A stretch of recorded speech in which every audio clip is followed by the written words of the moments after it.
하나님의 능력을 체험하는 것은 믿음과 기도밖에 없습니다. 하나님은 지금도 우리의 기도를 들으십니다. 하나님은 지금도 우리가 믿음으로 기도하기를 원하십니다. 그래서 하나님은 우리에게 참응답을 주시길 원하십니다. 여러분, 참응답 받고 싶습니까? 그렇다면 오늘 말씀 위에 든든히 서시고 말씀을 붙잡고 확신 속에 있는, 그래서 하나님의 계획과 통하는 여러분 되시기를 주 예수 그리스도 이름으로 축원드립니다. 자, 이제 여호수아 13장으로 들어왔습니다. 여호수아 12장까지 일부가 끝났다고 보시면 됩니다. 전체적으로 굵직한 어떤 거점, 중요한 거점들을 다 정복하면서 31명의 왕과 저쪽에 요단 동편에 있었던 2명의 왕을 다 죽였던 모습들이 지금 나옵니다. 이제 13장부터 이제 각 지파별로 그 땅을 분배해 주는 과정들이 나오게 됩니다. 같은 내용들 막 우리가 사실은 어떤 의미에서는 잘 들어도 모르는, 저도 보면서 이 지명들에 대해서 그냥 좀 이해하시고 보시면 될 것 같고요. 지금까지 있었던 이 가나안 정복이 결국은 이제는 후반으로 갔을 때는 이 약속의 성취에 따른 하나님 주신 축복을 누릴 수 있는 것으로 간다는 사실을 우리가 조금 기억해야 될 것이고요. 자, 그러면 지금 우리가 이제 중요 거점을 다 했지만 아직 가나안 땅에 점령해야 될 미정복지가 상당히 많았습니다. 그 미정복지를 하나님이 남겨두신 이유는 뭐 여러 이유가 있을 수 있겠지만, 일단은 이제 전체 군대가 같이 움직일 필요가 없습니다. 이미 가나안에 있는 적들은 거의 사실은 가장 큰 전력을 다 상실했다고 보는 것이 맞습니다. 이제는 각계 전투로 각자가 자기 땅을 차지해야 되는데요.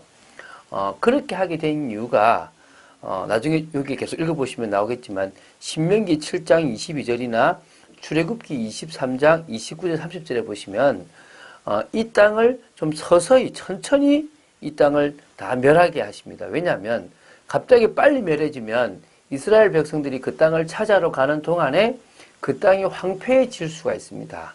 그것을 막기 위해서 하나님은 천천히 그 땅을 점령하도록 하셨고요. 또 각 지파별로 하나님은 믿음을 따라서, 그들의 의지와 믿음을 따라서 정복하기를 원하셨던 것도 있습니다. 그래서 이제부터 그런 내용들이 좀 주어지고 있으니까 이제 그렇게 된 배경들을 이 13장에서는 어느 땅을 9지파 반에게 주었다. 그리고 그 뒤로 2지파 반은 어디를 성읍을 가졌다는 내용들을 볼 건데요. 오늘은 13장 1절부터 7절까지를 보면서 그 속에 이 9지파 반에게 주어진 땅에 대한 경계선을 보고 있습니다. 굳이 뭐 상세하게 볼 필요는 없고요. 왜 그렇게 하나님께서 하시는지, 방금처럼 이렇게 미정복지를 각 지파별로 정복하게 하신 이유 뭐죠? 그 땅이 황폐해지는 것을 막기 위한 것과 또한 각 지파별로 믿음으로 그 땅을 차지하기를 원하시는 마음들이 있었다는 것들을 좀 보며 인도받아야 될 줄로 믿습니다. 13장 1절부터 제가 보도록 하겠습니다. 여호수아가 나이가 많아 늙음에 여호와께서 그에게 이르시되 너는 나이가 많아 늙었고 얻을 땅이 매우 많이 남아있도다. 자, 하나님이 이 시간표를 못 맞추시겠습니까? 이 가나안 정복을 시작했을 때 여호수아의 나이가 한 95세쯤으로 봅니다. 그리고 7년이 지났으니까 지금 약 102세쯤입니다. 여호수아가 110세에 죽었습니다. 그러면 이제 거의 얼마 남지 않은 시간이 된 거죠. 잘 생각해 보십시오. 하나님이 지금부터 10년 전으로 못 만드시겠습니까? 왜 딱 요때를 여호수아가 나이가 많아서 더 이상 움직이기 힘든 시기와 딱 맞물렸겠습니까? 이제 뭡니까? 각 지파별로 분배하도록 하시기 위한, 각 지파별 따라서 믿음이 있는 지파는 다 정복했고 믿음이 없는 지파는 못 쫓아냈고 반만 쫓아냈고, 이런 것들을 하나님은 또 그 개개인들이 해나가기를 원하셨고 하나님을 바라보기를 원하셨던 겁니다. 그래서 지금 이 여호수아가 나이가 많다는 것들을 이유가 되도록 만드신 거죠. 지금도 마찬가지입니다. 우리가 무슨 일을 해나갈 때 꼭 복병 같은 일들이 생기게 되어 있습니다. 그때 우리가 뭐 해야 되냐면 왜 이래가 아니라 하나님이 또 이걸 통하여 누구를 바라보라? 끝까지 하나님을 바라보라는 사인을 봐야 될 줄로 믿습니다. 이 남은 땅은 이러하니 블레셋 사람의 모든 지역과 그술 족속의 모든 지역 곧 애굽 앞 시올 시내에서부터 가나안 사람에게 속한 북쪽 에그론 경계까지와 블레셋 사람의 5 통치자들의 땅 곧 가사 족속과 아스돗 족속과 아스글론 족속과 가드 족속과 에그론 족속과 또 남쪽 아위 족속의 땅과 이제 남은 땅을 설명하는데요. 가장 먼저 설명하는 게 이제 블레셋 사람입니다. 이 서쪽 끝에 해안선을 중심으로 쭉 올라가면서 있는 그 땅들이 중요한 거점들이 바로 이 블레셋인데요.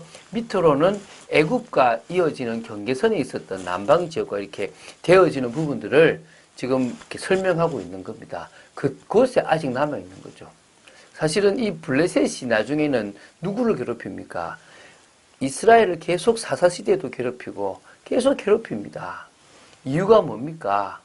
바로 하나님이 그들을 쫓아내기를 원하셨는데 다 쫓아내지 못했기 때문도 있다는 겁니다. 오늘 우리는 믿음으로 다 쫓아내야 될 줄로 믿습니다.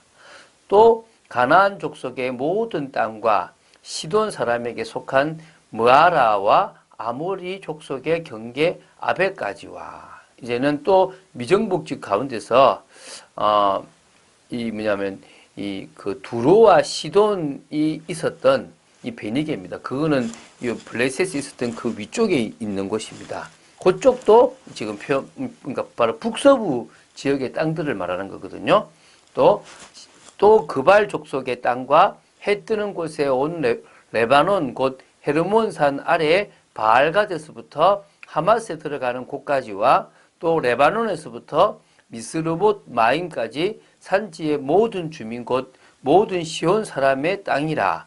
내가 그들을 이스라엘 자손 앞에서 쫓아내리니 너는 내가 명령한 대로 그 땅을 이스라엘에게 분배하여 기업이 되게 하되 그 시돈 두로와 시돈 위쪽에 또 레바논 그 전체 땅까지 다 거기에 지금 아직까지도 많은 주민들이 살고 있는데요. 결론적으로 뭐라고요?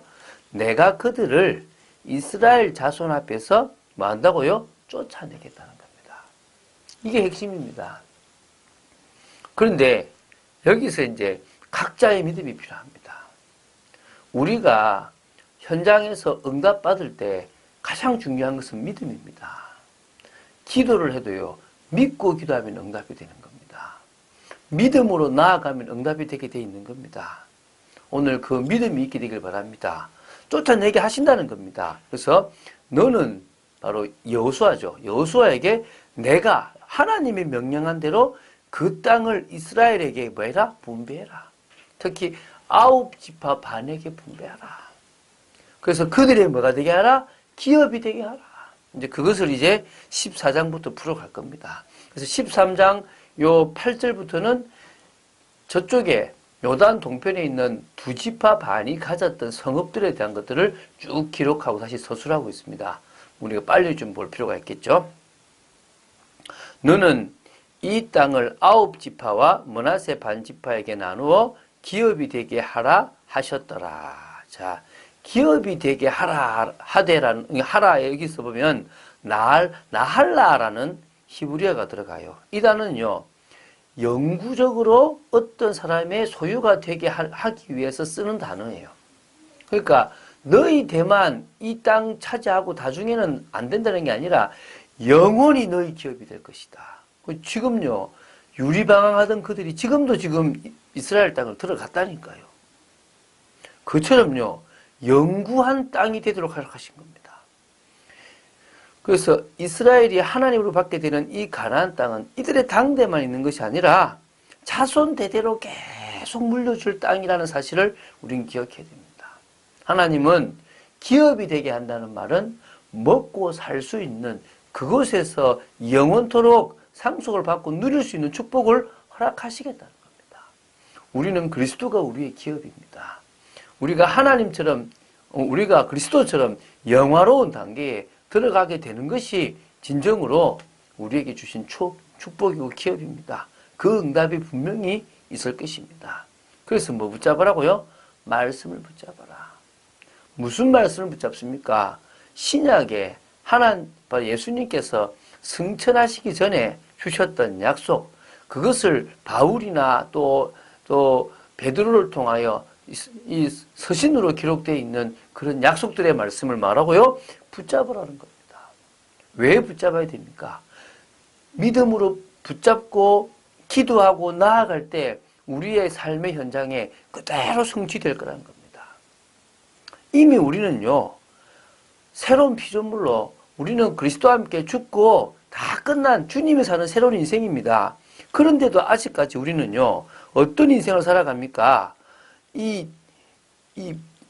함정에 늘 빠져 있어요. 나라는 중심, 물질이라는 중심, 성공이라는 중심에 여기서 우리는 벗어나기를 원하시는 겁니다. 그리고 우리도 모르게요, 이 세상에 틀이 있는데 이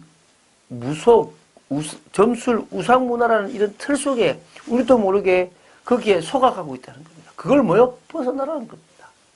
또 우리도 모르게 나는 안 된다라고 생각되는 그 운명과 같은 올무 같은 것도 있는 겁니다. 뭐라고요? 너무 벗어난 겁니다. 다 끝났고 나는 죽었고 주님이 내 안에서 사는 주님의 인생이라는 겁니다. 그래서요, 우리는 믿음으로 나아가면 됩니다. 이번 주간에 계속 마무리되어져 가는데요, 한 주간뿐만 아니라 일평생 말씀 붙잡고 믿음으로 살아간 여러분 되시기를 주 예수 그리스도 이름으로 축원드립니다. 주는 그리스도시요 살아계신 하나님의 아들이심을 고백합니다. 여호수아서에 이제 2부가 시작되었는데, 하나님 이 분배되는 걸 통하여 9지파 반의 사람들 중에 다 정복한 지파도 있고 그러지 않은 지파도 있는데, 하나님 저희들 개개인만큼은 저희들의 현장을 믿음으로 정복해 나가고 하나님의 나라를 이루는 믿음의 사람이 되기를 간절히 소원합니다. 역사하여 주시옵소서. 주 예수 그리스도 이름으로 기도드립니다. 아멘.